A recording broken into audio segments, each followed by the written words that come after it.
Hello संगे मैंने चलाते आज बिहन पकोड़ी करवा। ये देखो तो आमर माछ बिहन से कौन कौन सब पकई सब पिज पकईनी लंका गुंड पकईनी बेसन पकई कंचा लंका नाला तेणु खाली लंका गुंड पकईकी कर मिक्स कर देखो आमर मानने बिहनटा रेडी होगा पिज पड़ी सब पड़ी सब पूरा तो मिक्स करागला एवं छणा जी छणा कि खाई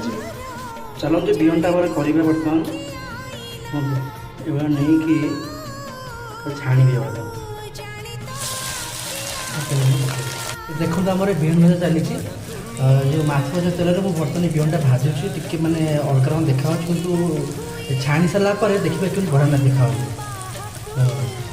बहुत कम समय आम बिहन भजा हो देखो आम बिहन भजा पूरा अलमोस्ट हो गला बहुत पूरा बढ़िया देखा पूरा आप थे घरे बन खाइबे देखिए बहुत बढ़िया टेस्ट पूरा देखो आम बिहन भजा